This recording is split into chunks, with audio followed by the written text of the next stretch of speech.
Bem-aventurados vós os pobres, porque vosso é o reino de Deus.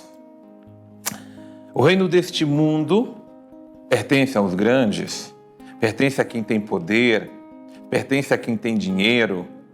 E as pessoas estão brigando para fazerem parte do reino deste mundo. As disputas são grandes em todos os lugares, em todos os campos. As disputas para sobressaírem sobre os outros, para serem mais importantes que os outros, muitas vezes pisando, massacrando, humilhando pessoas, muitas vezes deixando milhões de filhos de Deus na indigência, na pobreza, na miséria. E para onde se volta o olhar de Deus? Jesus está nos mostrando, primeiro para os pobres. Bem-aventurados vós os pobres, porque o reino de Deus pertence a vocês. O reino de Deus pertence aos pobres deste mundo. E não faça aquela visão de que se trata apenas de uma pobreza espiritual.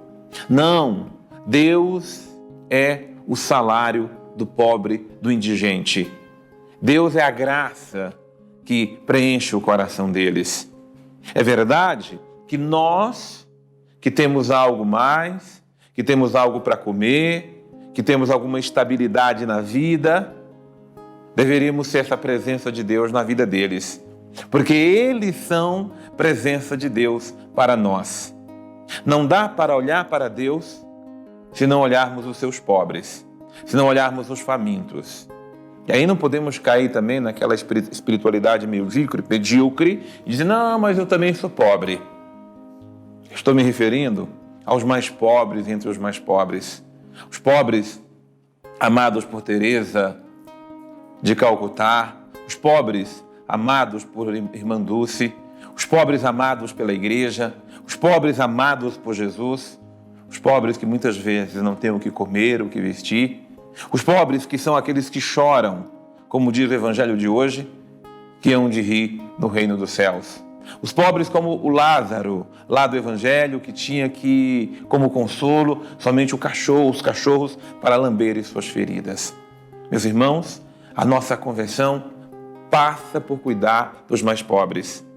E esse ai não vem de mim, ele vem de Jesus. Ai de vós os ricos, ai de vós agora que estáis fartos, ai de vós agora que rides, porque o riso do mundo é as lágrimas dos olhos de Deus. E as lágrimas dos olhos de Deus são as desigualdades que cercam o mundo onde nós estamos. Se nós queremos ser cada vez mais de Deus, sejamos amigos dos pobres, dos sofredores, daqueles que muitas vezes na sociedade não tem nada a não ser as migalhas que caem de nossas mesas. O reino dos céus pertence a eles e nós não podemos perder o reino porque não cuidamos dos mais pobres. Que Deus abençoe você.